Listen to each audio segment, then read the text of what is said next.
Welcome to Penny for Your Shots, Conversations and Cocktails with Brilliant Women, the podcast where we uncork the stories and insights of exceptional female leaders from all walks of life. Our goal is to serve up wisdom, tips, and inspiration, and to support each other in rediscovering ourselves and what sets our souls on fire. We'll also share personal memories, paired with friends and a favorite beverage. I'm your host, Penny Fitzgerald, and I believe that the best stories are served up over a glass of wine or a cocktail. So grab a glass, get comfy, and let's pour ourselves into Penny for Your Shots. Today's guest is Kalli Fitzgerald. And if you noticed the last name, yes, she is related. Kalli's my niece. Her father-in-law is my brother-in-law. And we have a lot of fun together at holidays and family gatherings. Kalli started her career as a teacher and has now taken on additional roles at her school. Teachers are heroes. In my opinion, they're not paid nearly enough and often fund classroom projects out of their own family budget. It's not unusual to be asked to do more with less. I guess that's found in many careers, but teachers are in charge of our future, and they're under increasing pressure from all sides. I feel hopeful with teachers like Kalli to lead the way, and grateful for those like her eager to take on additional responsibilities and make a positive impact not only for kids and families, but for their fellow teachers as well. I'm also grateful Kalli shared her personal stories of struggles she faced in the last 2 years. It's been rough, and Kalli explained how it's important to have someone you can reach out to rather than dumping in. I hope you'll find our discussion uplifting and inspiring. And if you're an educator, thank you so much. Welcome to the podcast, Kalli. I'm so glad you're here. Thank you for having me. Yeah, for sure. So, Kalli, tell us a little bit about yourself. So I grew up on a farm.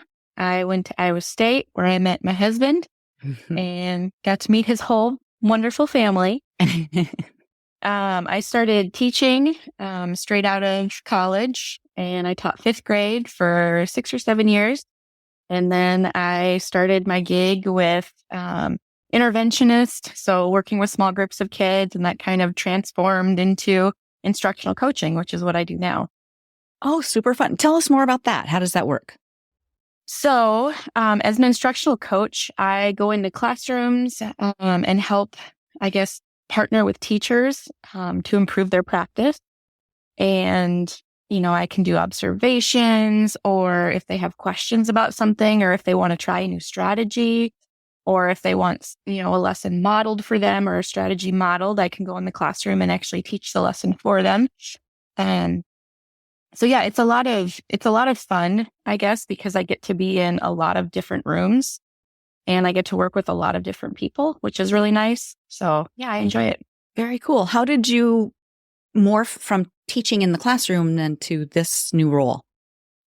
So there's something called teacher leadership within schools. It's TLC is what it's called.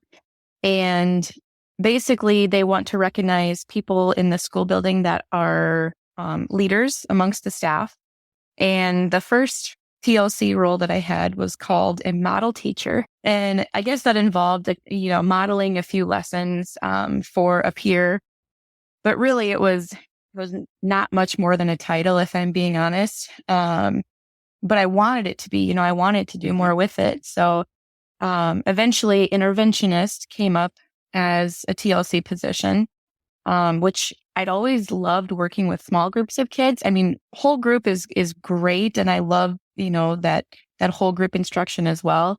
But really honing in on kids and seeing where their difficulties are and how, I, as their interventionist, could help get them to like the next level was a lot of fun. And I really enjoyed the data piece of it.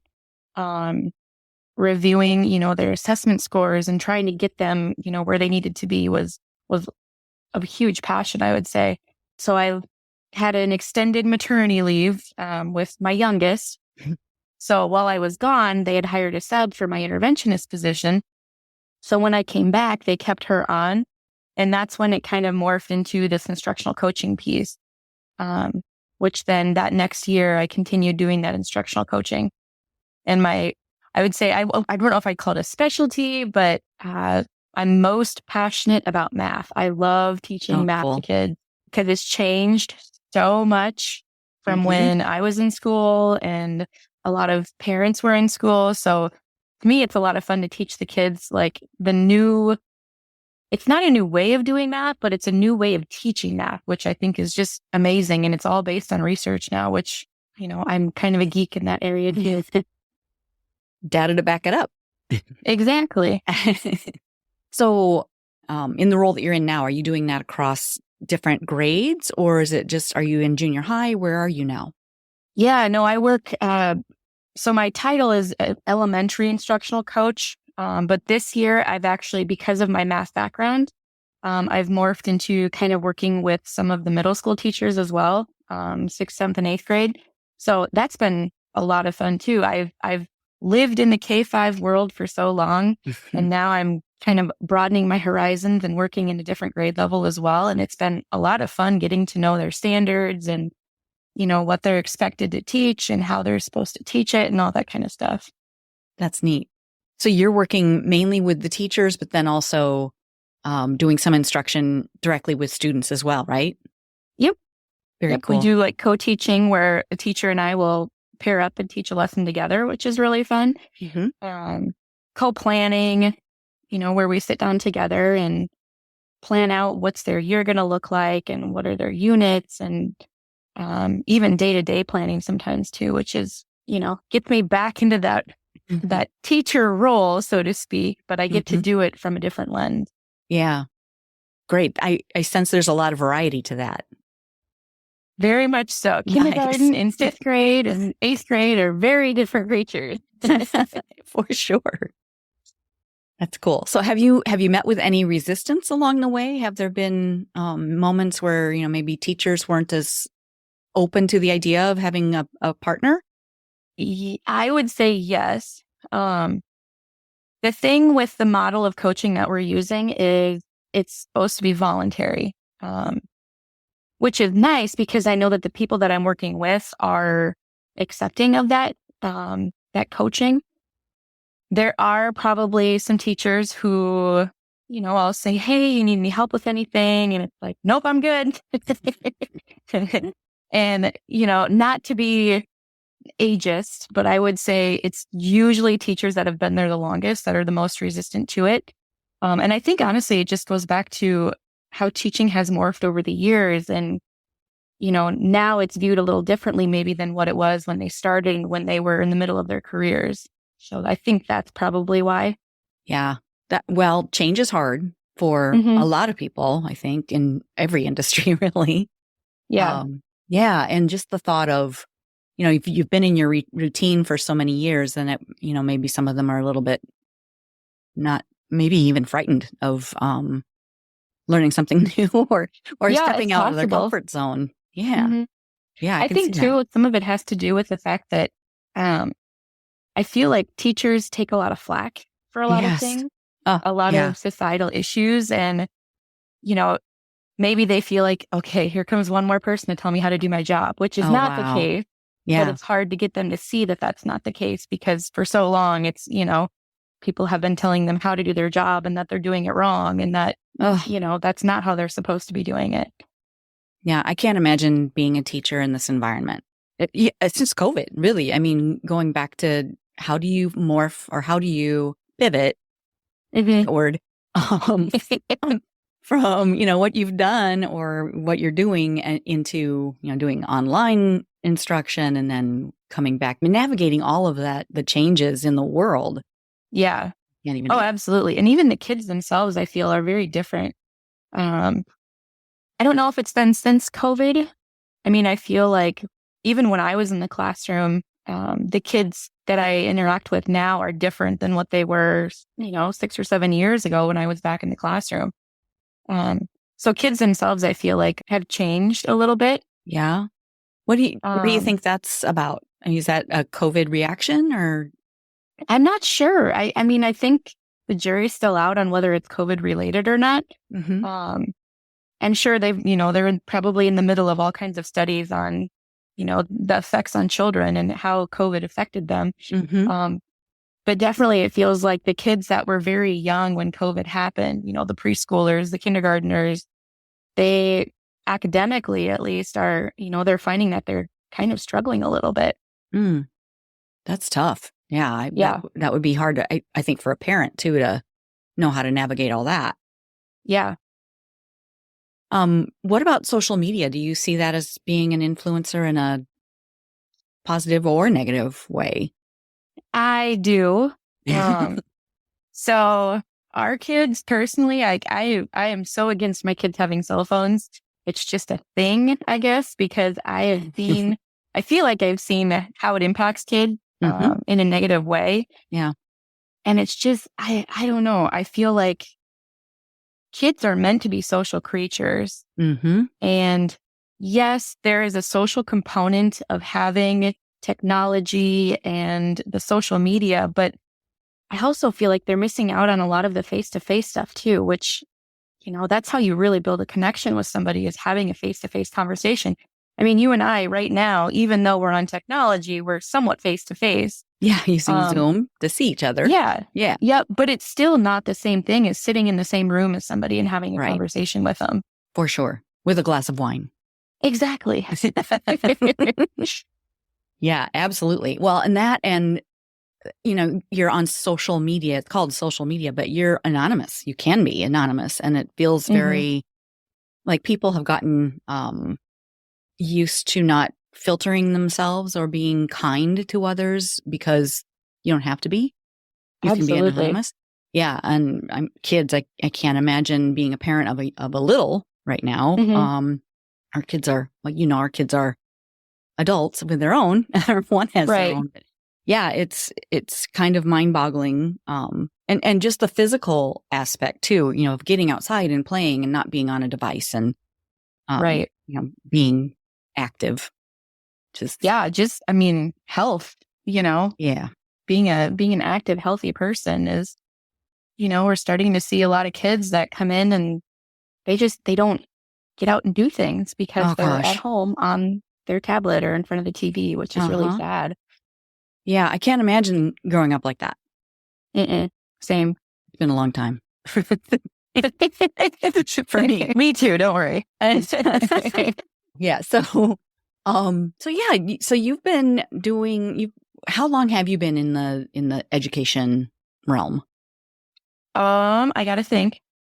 I started teaching kindergarten in Kansas. I think that was 2009, 2010. Okay. Was my first year. So you've seen a lot of changes too. I have, and I don't feel like I've been doing it that long.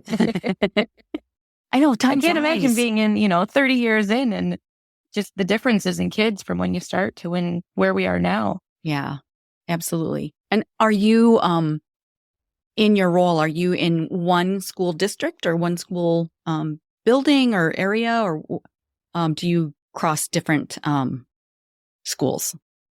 So I'm in the elementary school. That's kind of like my home base, I would say. Our district. So I work for our school district. Okay. And that has two buildings. So there's an elementary K-5 building, and then there's a 6-12 building. Okay. So when I go up to work with the 6th, 7th, and 8th grade math people, then, I obviously have to travel, 10 minutes? So it's not that bad, but. Yeah. For people listening, Iowa is, we kind of describe our trips in minutes, which equal the amount of miles, which is kind of unusual for other places of the country, but that's kind of a perk of being in Iowa. Yep, exactly. So that seems, it's pretty forward thinking of your school district to have this position, I feel like. Yeah, I obviously see the benefits of it. I'm not sure that everybody does, which really makes me sad because I feel like it's a very untapped position for the district. And it to me, it just goes back to, partnering and being collaborative with people and putting your minds together to really give the best quality education you can to the kids. That's great. That's great. 'Cause I think collaboration has been a key for many industries, but it makes a lot of sense, I think, for teaching kids. So what's your favorite part of your job? Oh boy. I like a lot about my job. I like working with all the different grade levels. I like seeing the kid every single day in the hallways. And I work at a very small district. We only have 2 sections at each grade level. So our class sizes are anywhere between 24 and 35. Wow. So when you're in that small of a district, you truly get to know every single kid that's there. Mm-hmm. And you get to know their background, and you get to know their likes and their dislikes and who their friends are, and, their family situation. And it's a very family feeling district where you feel like you're just a part of this connected family. That's really neat. I think, Mm-hmm. and probably a lot of the kids are related, I would think, being in a small community.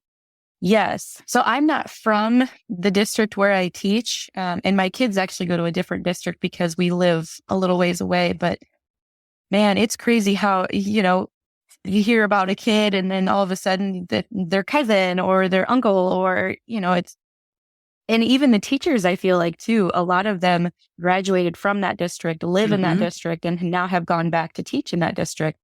And they have nieces and nephews and second cousins and all of that stuff. So yes, everybody is very well connected in our community.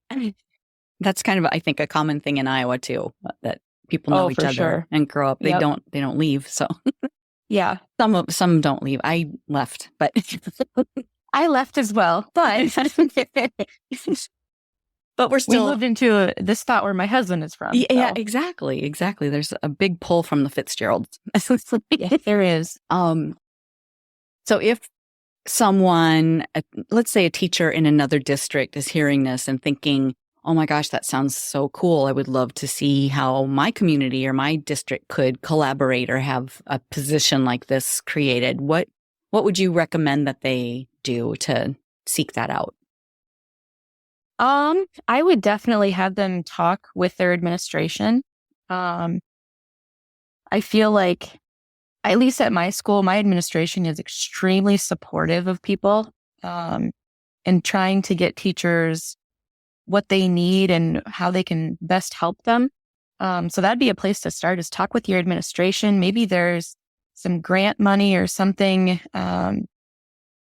I think COVID money kind of is over at this point, but that doesn't mean that there's not other avenues that they could take in order to be able to fund a position like this. And even if it's, reaching out to your local AEA, I've worked pretty closely with some of the AEA members over the past few years, and that's been awesome. We have some really, really great people, former classroom teachers who now work for the AEA.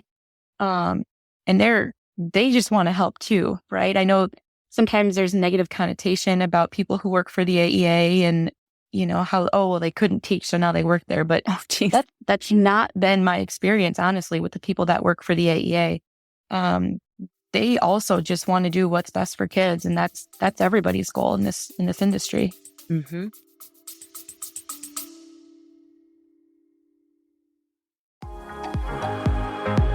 Hello, friend.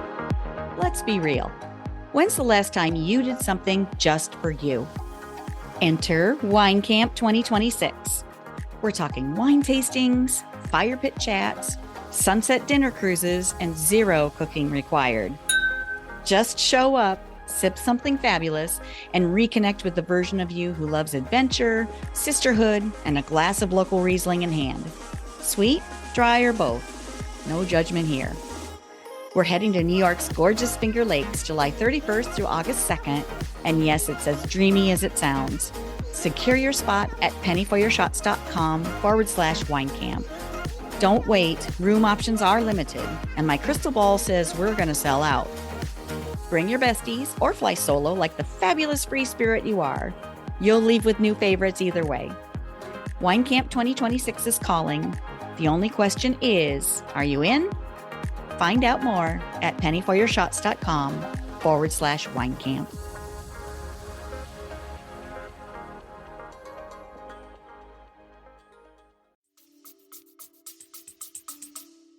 And is that a strictly Iowa thing, or is that AEA means what? That's Area Education Agency, is that correct? Yes. Yep. I'm sure every state has something, but it may be called something differently. I would assume so, yeah, because it's state funded, so I assume, it's Okay. somehow tied in with that government piece. Uh-huh.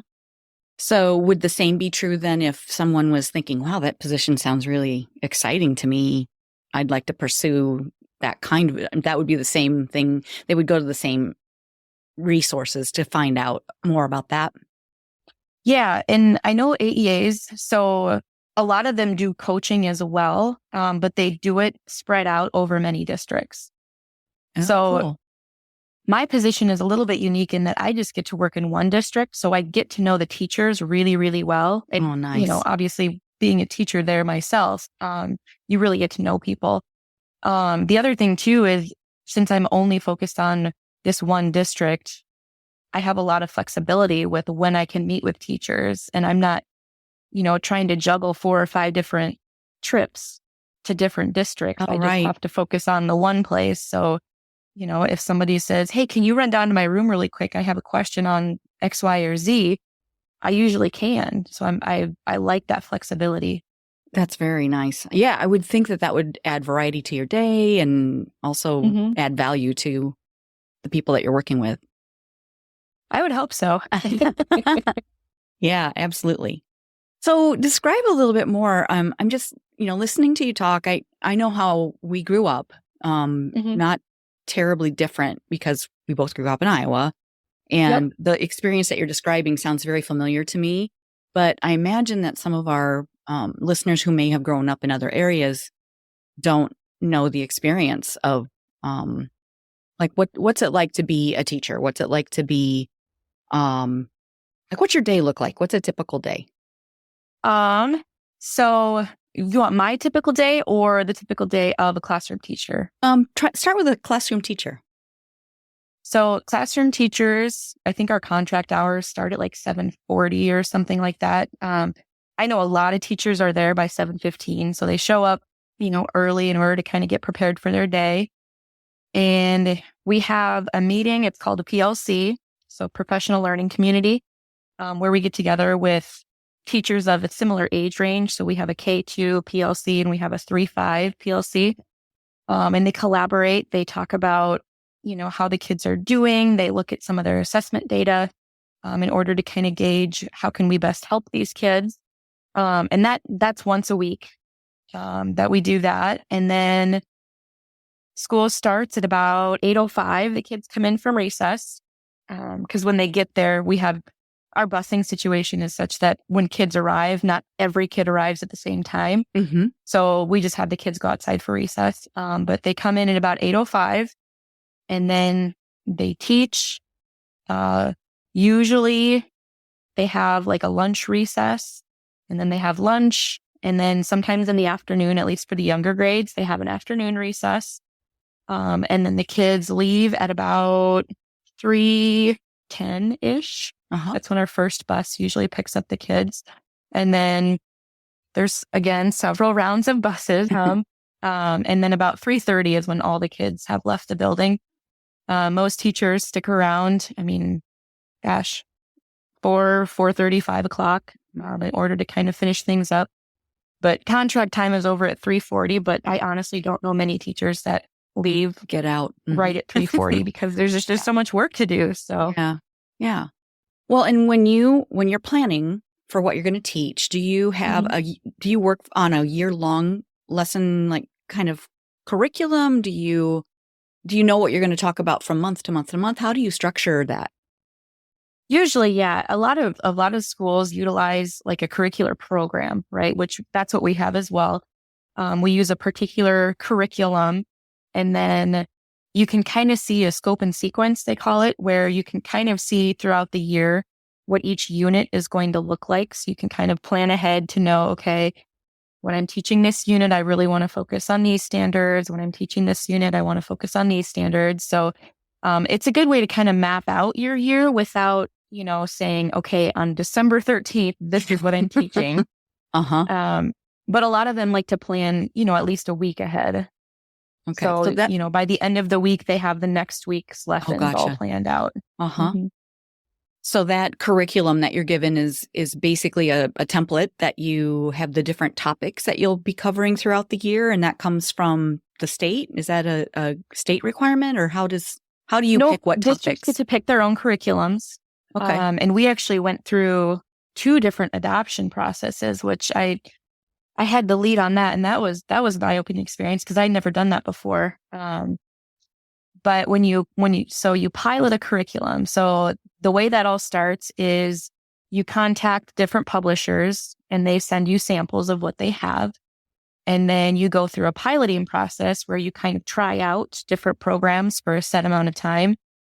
And then since we have such a small school, all of our teachers that we're piloting were also involved in reviewing the materials and kind of helping make that decision, which is a huge bonus because when the teachers have seen the program, they know what it's about, they have a say in what they're teaching. I mean, that's huge for buy-in. But I know there are some bigger districts that they would have a committee then who reviews the piloting process. And then you choose a curriculum, and then the curriculum, it has the scope and sequence, but it also has all of your daily lessons usually in there too. Oh, wow. So it has your whole year basically mapped out what you're teaching each day. Okay. But good teaching says that you shouldn't necessarily only teach it because it's in the book. You should also have some flexibility if you need to go back and reteach things, or if you need to accelerate the kids through material more quickly, that you have some flexibility with that too. And I imagine you have personal experiences that you would be able to use to teach a certain topic or a theme. And, Yep. And what about field trip? Where you go on a field trip? Do you go on those, or? I have gone on them. I went on a lot more when I was a classroom teacher, I would say. Yeah. Because obviously I had to plan it and go and then, watch the kids and stuff. But I have been asked a couple of times to go and just support certain students that they felt needed extra support on field trips. And I've been asked to go on those too. And it's been a lot of fun. And when we go on field trips, we try to connect it back to the material that they're learning. And around here, living in Iowa, we, do a lot of outdoor field trips, pumpkin patches or apple orchards. We have some really neat state parks in the area that the kids have gone to tour as well. I know there's one grade level that does, it's called Kid Town. So the kids kind of understand an economy system and how that works. And then as part of their field trip, they go to different businesses in the area and get to kind of tour those and see behind the scenes, what it looks like back in the kitchen at a restaurant and some other areas too. And that's a lot of fun for them. I'm sure that probably spurs some of them to think about different careers. It does. And that's kind of the goal too, is to help them see that, someday you're going to be out of school, and it doesn't hurt to at least think about what that might look like for you. Yeah. Don't worry about adulting just yet, but no. Don't put too much thought into it, but just have an idea of, maybe what you like or what you're talented in. Yeah. Wow. That's neat. Okay. So let's pivot just a little bit. And here's that word again. Sure. But to something fun. So what is your favorite cocktail? Oh boy. I like a lot of cocktails, Penny. I think you know that about me. We are family. Yes. I would say Jack and Coke has kind of always been my standby. Yep. That's my go-to. Yep. I like a good Jack and Coke. That used to be my winter go-to. I had a winter and a summer thing. Yeah. So what was your summer go-to then? Vodka and soda. With a lemon. It does sound refreshing. Very. Yeah. Oh, and I was telling somebody else this the other day, coming up on Halloween here, and one of my favorite costumes of all time. I carry around a vodka bottle. Penny all the vodka. I like that. It's easy. It's me. And it's Halloween, right? So it works. Yeah, exactly. That's cute. No, I like a good Bloody Mary too. Oh, yeah. Yum. And we have those a lot at family get-togethers. So. We do. That's absolutely fun. Yeah. So what's a favorite memory with friends or family, or like what's a favorite time, especially over cocktails? Oh, man. Probably all the Fitzgerald get-togethers. I feel like I was really, really lucky with the family that I married into. Me too. Yeah. And it's just fun to be around family and, having some drinks and playing some cards and golfing occasionally. Golfing occasionally. Yep. Yeah. So yeah, just chatting even is super fun, I think, with our family. Yeah. And it's become now like such a fun tradition. Like even the kid, I know that's their favorite Christmas now too, is they look forward to going to the Fitzgerald Christmas because we get to hang out with everybody. They have a lot of cousins to play with. Yes, they do. They have a pretty big family. Yeah, I came from a pretty small family, and they were a lot older than I was. So I wasn't used to having a lot of people around. So marrying into the Fitzgeralds, it's wow. It can be a lot, right? It's a lot, but it's good. It's a good a lot. Yeah. Yep. And for our listeners too, Kalli and I grew up not that far away from each other, but in very different decades. Yes. Well, come on now. It's not that different. Well, yeah, it's a little different, but very close nearby as far as like the way we grew up. I think was pretty similar, both on a farm and both had smaller families and kind of because your extended family back home is not as far spread either, right? I mean, your mom and dad's siblings themselves and stuff. So my mom and dad actually, they grew up like 6 miles away from each other, but never knew each other until they grew up. My mom was from Minnesota. My dad was from Iowa. We're that close to the Iowa-Minnesota border. Yeah, you can't do that. You can't take somebody from Minnesota. But yeah, I grew up like really close to both sets of grandparents, which was amazing. Oh, nice. My mom's family, they mostly moved up towards the Minneapolis area. Okay. That's where they all reside now. And then my dad's family. So I have one aunt who moved down here to Cedar Rapids to pursue nursing. And then my other aunt who works like in the next town over from where I grew up. So very close. Very nice. Yeah. So family is important. Absolutely. So, what else do you want to share? And is there anything else that you want to talk about? I mean, I know you had kind of talked about like hardships in our life, maybe. Yeah. What? So honestly, growing up, I feel like I was really lucky. Didn't have to deal with death really. Divorce. I mean, my parents are still together after, gosh, what's it been now? 30 years or so. Wow. No, almost 40 years, I think. Holy cow. So it's just, I grew up in a very, very blessed situation. And I think it's kind of hit me in the past couple of years, because we've gone through a few things. My brother committed suicide, as you know, and when I had my youngest, like she was a preemie, and that was a very scary time for us. And so it's just growing up the way I did, I never really had to deal with much. And then all of a sudden my 30s hit, and suddenly, holy cow, life happened. Yeah. Well, I wasn't sure if you were okay talking about those things, but I'm grateful that you brought them up, because I think those are the things when we talk about the things that are hard and that we work through with people, that helps other people. I'm grateful you brought that up. So how did you go get through all of that? It was really hard. I mean, our family is pretty close knit. So it wasn't just about me and my grief, I felt like, but even seeing my parents go through what they did, and my younger brother and my nephews, my brother's kids. I mean, it was very, very difficult, but I've always been taught that you never dump in, you always dump out. So to me, that means where is the center of the problem, right? The center of the situation, whoever is closest to it. If you're in a farther away than they are, meaning if like picture it as, how can I say this? Picture it as a target, right? And the very, very center of the target is the person who is most directly affected by the issue. And then you kind of have rings that move outward from there. Mm-hmm. So in this case, my brother, obviously he was the center, he was the target. And I felt like my parents were a closer ring of that target. So I didn't really want to dump into them. Right. I wanted to be there for them so that they could dump out onto me. And it was a lot. I'm sorry. I don't mean to No, that's okay. That's okay. You can dump out on me. Thank you.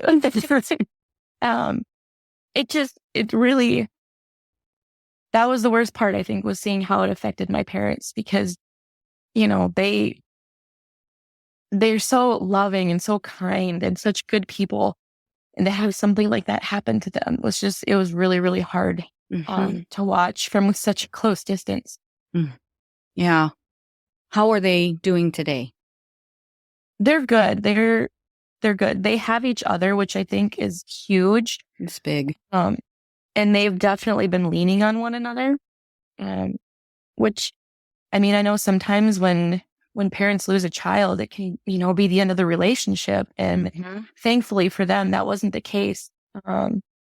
Because they had one another and because they were so, I guess, supportive of one another. They leaned on each other. They did, for sure. That's really good. I mean, I can imagine that would be hard to talk about ever, let alone, if you don't talk about it, it just stays with you longer. Right. Yeah. And it's hard because even now, obviously, I still cry about it and stuff, but I don't think that's ever going to go away. Like, I think and 2 minutes later and I can be fine. It's just every now and again, it hits you really hard. Yeah. And you just kind of got to work through that emotion and then keep moving and, try to stay positive, I guess, through it. Yeah. Well, and it's okay to feel all your feelings. Oh, yeah. They'll come out one way or another. Yep. Better in tears than in some other way. Yeah. Yeah, for sure. But, oh, gosh. Yeah, I'm sorry. Thank you. It was tough. And I tell you, 2020 just kicked our asses. Yes. It was COVID. And then it was, my daughter, Sawyer, being born premature and being in the NICU and all of the stuff that went with that. And then, 6 months later, that's when Josh committed suicide. So it's like, it all happened so close to one another, it felt like. I mean, being this far out, I did not put the timeline together like that. Yeah. Yeah. And I didn't see all of what you were going through. And that's, I think, probably testament to my parents. They've always been very like, we will handle this on our own. Like, not necessarily hold it in, but like, you want to present yourself to the world the way that you want to. And I don't know. Yeah. Yeah. I don't know. I feel like we grew up very similarly in that, I don't know, my parents were quite kind of stoic, I guess, in ways that they wouldn't let people see their pain necessarily. Yeah. Yep. Very similar, I think, to my parents too. Yeah. Sawyer, look at her now. Oh my gosh, I know, right? Cutie patootie. She's a hellfire, that's for sure. Perfect. She's the third child, and it definitely shows. She's always so happy every time I see her. She's just always grinning, always doing something fun, laughing about whatever's happening in the room. Laughing or screaming, one or the other, usually. Well, I haven't seen her scream too much. It hasn't been a lot. Well, then you're one of the lucky ones. Oh, gosh. But yeah, she's perfect. Yeah, I honestly, like, she's a little miracle for as scary as that was when she was born, and she's perfectly healthy. Wow. Perfectly going along on a growth chart and everything. Wow, that's great. Yeah. How many months premature was she? So she was born at 31 weeks, 5 days. Okay. When I went into the hospital, it was at 28 weeks, and I think were like thinking I was probably going to have her not long after I checked into the hospital. You stayed there a while. Yeah, I was there 3 weeks, and it felt like 3 months, but I'm sure, especially pregnant and worried and in a different environment and all the machines around you and all of that. And in the height of COVID, so we couldn't have visitors except for Mike. That's my right. husband. That's right. Oh, wow. But here you are. Here I am. And so live to survive and tell the tale, right? That's right. That's right. Coming out stronger for it and sharing. Yep, and exactly. Yeah. Well, and I think that honestly, going through all of that has made me a more compassionate person than what I used to be. And I don't know, I guess, obviously that's a good thing, but you don't really think about it, I guess, until that kind of stuff happens. And then suddenly, you know, you have more empathy for people that are going through stuff like that. Mm-hmm. Yeah. Well, I never knew you to be not compassionate. Oh, thank you. Oh, a lot of negatives in that sentence, but you know what I mean? You're always a positive person, always having fun, and very strong person. Yeah. I try to be. I mean, everybody breaks down every now and again. Oh, for sure. Absolutely. Yeah. Well, I have one other thing I want to ask you about too, a little bit. Yeah. Because we've played golf together. You play cards a lot. Yep. I think you're maybe a little competitive. No. I knew Mike was forever, but yes. Yeah, I don't know. We kind of go back and forth on who we feel is more competitive between the two of us. Oh my gosh. So where did you get that streak? Because were you in high school playing lots of different sports? And I was, yep. And I think it probably started because my older brother was not quite a year older than I was. Mm-hmm.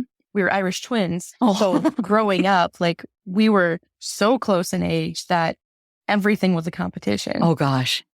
Yeah. So even the I last think potato in the bowl. What's that? Even the last potato in the bowl? Yes, pretty much. Mm-hmm. Yeah. So that's probably where that came from. And then obviously sports in high school, played volleyball, softball. I tried basketball in junior high. It didn't go well. I'm not very tall, so. But you're very athletic. I still try to be, I guess, active, and I still play volleyball. And to me, it's a great outlet too, like that physical piece of it. Mm-hmm. Yeah, absolutely. I think everybody needs something to get out whatever's bugging you or whatever you're thinking about. Yep. Do you meditate by any chance? Have you ever tried that? I don't meditate. The closest I get to meditation, I would say, is before I go to bed. And I just started this recently, probably 2 or 3 months ago. Before I go to bed, I'll read for about half an hour. Oh, yeah. And it's just an indulgence read. It's not like work reading. It's just stories that I like to read, and me time. Yeah, so that's some me time. Yeah, that's great. I started meditating, 2-3 years ago. And I have, in the past, have not been that consistent with it. But in the last, maybe 3-4 months, I've been doing it more consistently, almost every day. And I can really tell a difference in my ability to listen and observe and focus, I think, a little bit more. That's great. But yeah, it's allowed me to kind of, I don't know. I think the podcast is a really cool tool to be able to hear stories and to hear your story and to be able to share it with the world. I love that. And I'm grateful that you were willing to talk to me. And absolutely. This was wonderful. Thank you for having me. Thank you. And okay, so next time we get together, probably be Thanksgiving at the Fitzgeralds. So coming we will right up. Share a toast for sure then in person. Absolutely. As we do. Oh yeah. Maybe more than one. We'll see. Yeah. Oh yeah.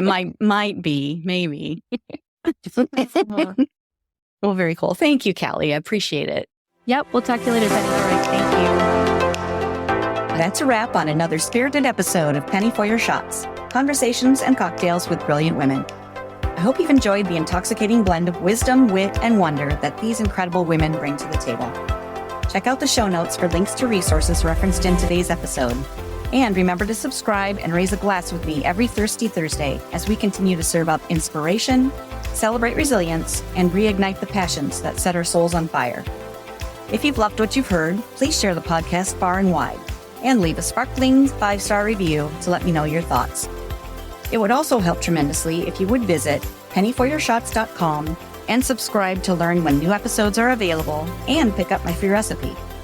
In the meantime, remember that your story deserves to be served and savored. Cheers to your brilliance and of women everywhere. Until next time, keep sipping and experiencing life's extraordinary moments. This is Penny for Your Shots, signing off with a clink and a toast to us. Cheers.